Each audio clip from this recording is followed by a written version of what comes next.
नमस्कार दोस्तों, स्वागत है आप सभी का हमारे YouTube चैनल झारखंड दृष्टि में। दोस्तों, झारखंड करंट अफेयर सीरीज की आज की हमारी लेक्चर नंबर 5। इससे पहले कि हम लोगों ने 4 लेक्चर्स को कंप्लीट कर लिया है। झारखंड करंट अफेयर्स के कुल 14 लेक्चर्स आएंगे, जिसमें हम लोग झारखंड 2021 और 2022 के महत्वपूर्ण MCQs को सॉल्व करने का प्रयास करेंगे। ये करंट अफेयर्स आपके सभी झारखंड के एग्जाम जैसे Jharkhand SSC CGL, JPSC, Jharkhand excise, Jharkhand police, Jharkhand दरोगा, जिसमें भी झारखंड से संबंधित प्रश्न पूछे जाएंगे और करंट अफेयर पूछे जाएंगे, उन सभी एग्जाम के लिए ये रामबाण साबित होगी। वीडियो स्टार्ट करने से पहले बता दूं, अगर आप हमारे इस चैनल पर नए हैं तो चैनल को सब्सक्राइब करके बेल आइकन को प्रेस कर ले, ताकि आने वाले वीडियो की नोटिफिकेशन आपको मिलती रहे। साथ में इस वीडियो की PDF आपको हमारे टेलीग्राम चैनल पर मिल जाएगी। आप चाहे तो हमारे टेलीग्राम चैनल को भी ज्वाइन कर सकते हैं। तो चलिए आज की इस वीडियो स्टार्ट करते हैं और देखते हैं सेट नंबर 5 के पहले प्रश्न को। पहले प्रश्न में बोला गया है कि 2020-21 में निम्न में से किस तिथि को झारखंड का बजट प्रस्तुत किया गया। ठीक है, तो 2020-21 में निम्न में से किस तिथि को झारखंड का बजट प्रस्तुत किया गया। तो ये प्रस्तुत किया गया था 3 मार्च। ठीक है, 3 मार्च को झारखंड का 2020-21 का बजट प्रस्तुत किया गया। बढ़ते हैं प्रश्न संख्या 2 की और इसमें बोला गया है कि निम्न में से किसने राज्य का बजट विधानसभा में प्रस्तुत किया था। ठीक है, निम्न में से किसने राज्य का बजट विधानसभा में प्रस्तुत किया था। तो इसका आंसर हो जाएगा डॉक्टर रामेश्वर उरांव। ठीक है, डॉक्टर रामेश्वर उरांव ने राज्य का बजट विधानसभा में प्रस्तुत किया। बढ़ते हैं प्रश्न संख्या 3 की ओर और इसमें बोला गया है कि निम्न में से किसकी अनुमति से राज्य का बजट पेश किया जाता है। ठीक है, तो किसकी अनुमति से राज्य में बजट पेश किया जाता है। तो ये राज्यपाल की अनुमति से राज्य में राज्य का बजट पेश किया जाता है। बढ़ते हैं प्रश्न संख्या 4 की ओर और इसमें बोला गया है कि झारखंड का 2021-22 का सकल बजट कितना अनुमानित है। ठीक है, झारखंड का 2021-22 का सकल बजट कितना अनुमानित है। तो ये अनुमानित है 91,277 करोड़। ठीक है, 91,277 करोड़ राज्य का सकल बजट अनुमानित किया गया है 2021-22 के लिए। बढ़ते हैं प्रश्न संख्या 5 की ओर और इसमें बोला गया है कि 2021-22 बजट में कितनी राशि राजस्व व्यय हेतु उपबंधित है। ठीक है, कितनी राशि राजस्व व्यय हेतु उपबंधित है 2021-22 के बजट में। तो ये हो जाएगा 75,755 करोड़ रुपए। ठीक है, 75,755 करोड़ रुपए की राशि राज्य व्यय हेतु उपबंधित की गई है 2021-22 की बजट में। बढ़ते हैं प्रश्न संख्या 6 की और इसमें बोला गया है कि वित्त मंत्री ने निम्न में से किस क्षेत्र हेतु 2021-22 के बजट में सर्वाधिक राशि उपबंधित की है। ठीक है, तो बोला गया है कि निम्न में से किस क्षेत्र हेतु 2021-22 के बजट में सर्वाधिक राशि उपबंधित की गई है। तो इसका आंसर हो जाएगा सामाजिक क्षेत्र में। ठीक है, सामाजिक क्षेत्र में सर्वाधिक राशि उपबंधित की गई है।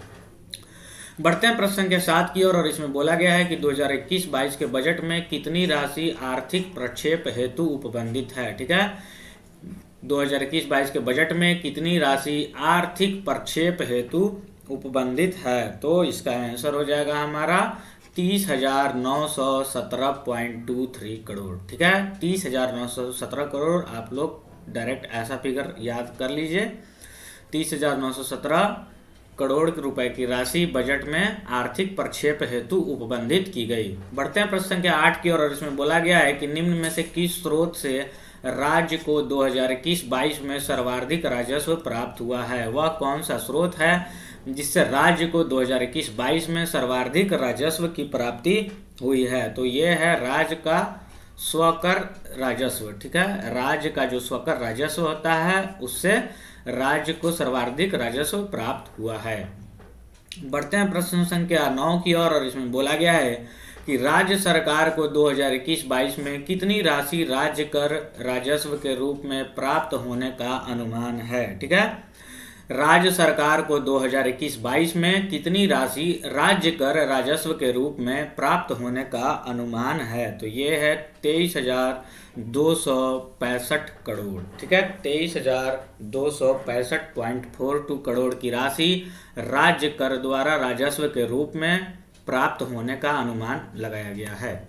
बढ़ते हैं प्रश्न संख्या 10 की ओर और इसमें बोला गया है कि राज्य सरकार को 2021-22 में कितनी राशि केंद्रीय करों में राज्यों की हिस्सेदारी के रूप में प्राप्त होने का अनुमान है। ठीक है, राज्य सरकार को 2021-22 में कितनी राशि केंद्रीय करों में राज्य की हिस्सेदारी के रूप में प्राप्त होने का अनुमान है। तो इसका आंसर हो जाएगा हमारा 2,02,50 करोड़। ठीक है, 2,02,50 करोड़ रुपए की राशि केंद्रीय करों में राज्य की हिस्सेदारी के रूप में प्राप्त होने का अनुमान है, 2,02,50 करोड़।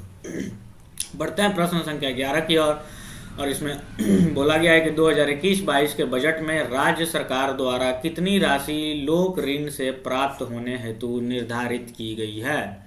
ठीक है, 2021-22 के बजट में राज्य सरकार द्वारा कितनी राशि लोक ऋण से प्राप्त होने हेतु निर्धारित की गई है। तो इसका आंसर हो जाएगा 14,500 करोड़ रुपए। ठीक है, 14,500 करोड़ रुपए की बजट में राज्य सरकार द्वारा राशि लोक ऋण से प्राप्त होने हेतु निर्धारित की गई है।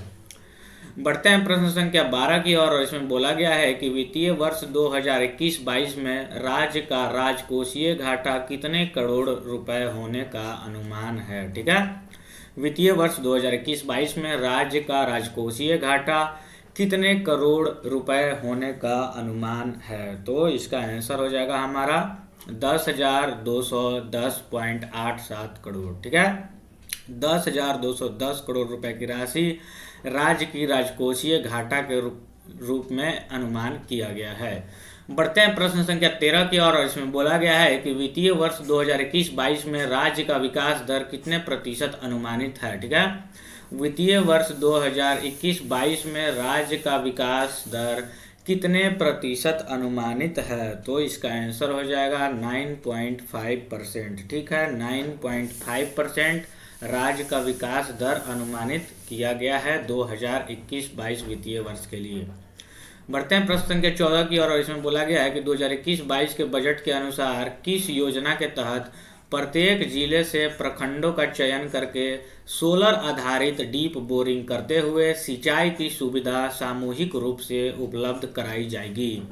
2021-22 के बजट के अनुसार किस योजना के तहत प्रत्येक जिले से प्रखंडों का चयन करके सोलर आधारित डीप बोरिंग करते हुए सिंचाई की सुविधा सामूहिक रूप से उपलब्ध कराई जाएगी। तो इसका आंसर हो जाएगा किसान समृद्धि योजना के तहत ये काम किया जाएगा। ठीक है, बढ़ते हैं प्रश्न संख्या 15 की ओर। प्रश्न संख्या 15 में बोला गया है कि 2021-22 के बजट के अनुसार किस योजना के तहत गांवों में किसान सर्विस सेंटर की स्थापना का प्रावधान है।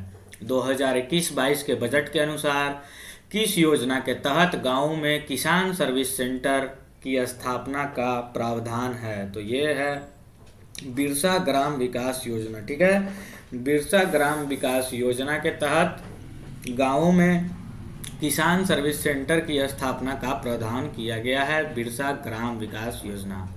तो आज की ये लेक्चर यहीं पे खत्म होती है। वीडियो अच्छा लगा हो तो लाइक ज़रूर कीजिएगा। अगर आपकी कोई क्वेरी है तो आप कमेंट बॉक्स में पूछ सकते हैं, उसे मैं जवाब देने का कोशिश करूंगा। इस वीडियो की PDF आपको हमारी टेलीग्राम चैनल पे मिल जाएगी और टेलीग्राम चैनल की लिंक आपको हमारे वीडियो के डिस्क्रिप्शन में दे दी जाएगी। मिलता हूँ फिर ऐसे इंपॉर्टेंट वीडियो के साथ, तब तक के लिए थैंक यू, धन्यवाद, बाय बाय, टेक केयर।